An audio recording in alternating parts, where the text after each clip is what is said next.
जिस पर पाकिस्तानी आतंक का साया अब कश्मीर के बाद पंजाब पर मंडराता हुआ दिख रहा है। जिस तरह हफ्ते भर के अंदर ही पाकिस्तान की तरफ से आतंकी साजिशें लगातार रची गई, हमारा आज का सवाल भी इसी मुद्दे से जुड़ा हुआ है। और वो सवाल है कि क्या कश्मीर के बाद पंजाब पाकिस्तान के आतंकी निशाने पर आ गया है? अगर आपको लगता है हाँ, तो एबीपी न्यूज़ के ट्विटर हैंडल पर जाइए, ऑप्शन ए को क्लिक करिए, और अगर आपको लगता है नहीं, तो हमारे पोल पर ऑप्शन बी को क्लिक करिए। सवाल एक बार फिर दोहराता हूं कि क्या कश्मीर के बाद पंजाब अब पाकिस्तान के आतंकी निशाने पर आ गया है? कार्यक्रम के आखिर में नतीजे भी दिखाएंगे कि आखिरकार आप लोग क्या सोचते हैं कि जो कुछ पंजाब में हो रहा है उसके पीछे पाकिस्तान है या नहीं है। कल रात 7:45 बजे की बात है, जिस तरीके से मोहाली में पंजाब पुलिस के खुफिया ब्यूरो के दफ्तर पर रॉकेट से दागे जाने वाले ग्रेनेड से अचानक हमला हुआ, उसके बाद से कई सवाल उठे कि आखिरकार आतंक का यह धमाका कहीं किसी बड़े खतरे की आहट तो नहीं है। कल खुफिया दफ्तर के रूम नंबर 418 में एक रॉकेट गिरा, लेकिन इसके खतरे के ताप को पूरा पंजाब अब महसूस कर रहा है। इस मामले में पुलिस ने 2 लोगों को हिरासत में ले लिया है और हमले में इस्तेमाल संदिग्ध सफेद कार का भी पता लगा लिया है। एनआईए की टीम ने भी जांच का जिम्मा संभाल लिया है। साथ ही खालिस्तान और पाकिस्तान के एंगल से भी जांच शुरू हो गई है, क्योंकि पंजाब पाकिस्तान प्रायोजित आतंकवाद का भुक्तभोगी रहा है। अब की बार का धमाका क्यों और कैसे बेहद खतरनाक है, इसको समझने के लिए देखिए मेरे सहयोगी जगविंदर पटियाल और ओम प्रकाश तिवारी की ये एक्सक्लूसिव रिपोर्ट।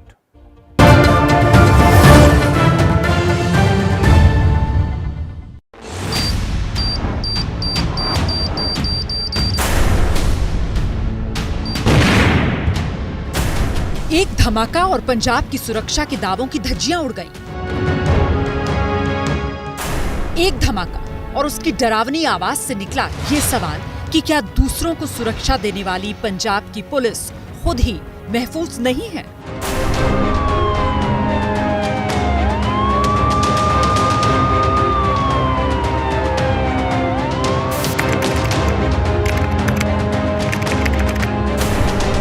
मोहाली में पुलिस खुफिया ब्यूरो के मुख्यालय पर सोमवार की शाम 7:45 बजे रॉकेट से दागे जाने वाले ग्रेनेड से हमला हुआ। हमला इतना बड़ा था कि रॉकेट इमारत की खिड़की को तोड़ते हुए दूसरी मंजिल तक जा पहुंचा। धमाके की आवाज इतनी तेज थी कि आसपास का इलाका थर्रा उठा। एक तरफ खाली मैदान, जिससे पुलिस को अंदेशा है कि हमला उसी इलाके से हुआ होगा। यह हमला आरपीजी से 115 मीटर से 700 मीटर तक की रेंज से हुआ होगा। जो एक्सप्लोजिव इस्तेमाल हुआ है वो टीएनटी लग रहा है। बाकी इसमें जिस तरीके से इंसिडेंट हुआ है शाम के टाइम, उस टाइम कमरे में कोई नहीं था और इम्पैक्ट दीवार पे आया, इसलिए नुकसान कोई नहीं हुआ है।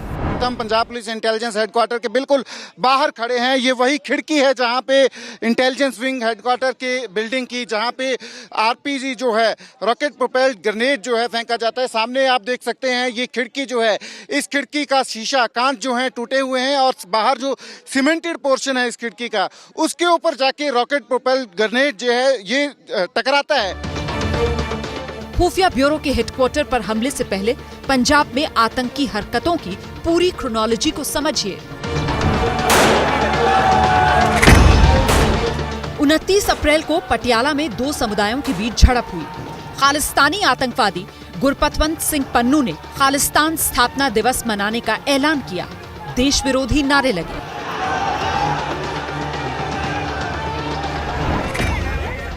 5 मई को करनाल में बब्बर खालसा के 4 आतंकवादी आईईडी के साथ पकड़े गए।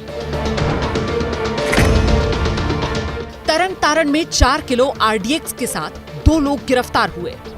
फिर हिमाचल प्रदेश विधानसभा के गेट पर खालिस्तानी झंडे लहराए गए। और अब मोहाली में पुलिस खुफिया दफ्तर पर आरपीजी से हमला हुआ। आखिर ये सारे हमले क्या कह रहे हैं? मान लिया कि इनसे अब तक कोई बड़ा नुकसान नहीं हुआ है, लेकिन ऐसे छोटे छोटे नुकसान बहुत बड़े खतरे की भविष्यवाणी कर रहे हैं। नुकसान अभी कोई नहीं हुआ, वो धमाका था। ब्लास्ट बाहर से था, ब्लास्ट बाहर से नहीं तो क्या आरपीजी की तरफ वो गन टाइप से फायर किया गया और किसने फायर किया? देखिए वो सारी तफ्तीश चल रही है, इससे किसने फायर किया? इसे इग्नोर नहीं किया जा सकता। अब आप पिछले 10 दिन में पंजाब में जो कुछ हुआ है उसमें एक चीज कॉमन पाएंगे और वो है पाकिस्तान कनेक्शन। एबीपी न्यूज पर खुफिया दस्तावेजों के हवाले से ये खुलासा हुआ है कि पंजाब को 30 साल बाद फिर से सुलगाने की कोशिश की साजिश आईएसआई ने रची है। आईएसआई ने पंजाब में आतंकवादी घटनाओं को अंजाम देने के लिए नया आतंकवादी संगठन बनाया है और संगठन का नाम रखा है लश्कर-ए-खालसा। इस आतंकवादी गुट में शामिल आतंकवादियों को तालिबान के आतंकवादियों से ट्रेनिंग दिलवाई जा रही है। तालिबान के आतंकियों को आरपीजी समेत तमाम सैन्य अत्याधुनिक हथियार चलाने का तजुर्बा है। ਲਗਾਤਾਰ ਕਾਫੀ ਅਰਸੇ ਤੋਂ ਪੰਜਾਬ ਦਾ ਮਾਹੌਲ ਖਰਾਬ ਕਰਨ ਦੀਆਂ ਕੋਸ਼ਿਸ਼ਾਂ ਜਿਹੜੀਆਂ ਦੇਸ਼ ਦੇ ਦੁਸ਼ਮਣਾਂ ਵੱਲੋਂ ਹੁੰਦੀਆਂ ਰਹਿੰਦੀਆਂ ਨੇ ਔਰ ਪੰਜਾਬ ਦਾ ਜਿਹੜਾ ਭਾਈਚਾਰਾ ਉਹ ਇੰਨਾ ਮਜ਼ਬੂਤ ਹੈ ਕਿ ਉਹਨਾਂ ਦੀਆਂ ਕੋਸ਼ਿਸ਼ਾਂ ਦੇ ਬਾਵਜੂਦ ਉਹ ਆਪਣੇ ਇਰਾਦਿਆਂ 'ਚ ਸਫਲ ਨਹੀਂ ਹੁੰਦੇ। अब आप देखिए कि पटियाला की हिंसा से लेकर मोहाली के धमाके तक आतंक के सारे कनेक्शन कैसे जुड़ते हैं।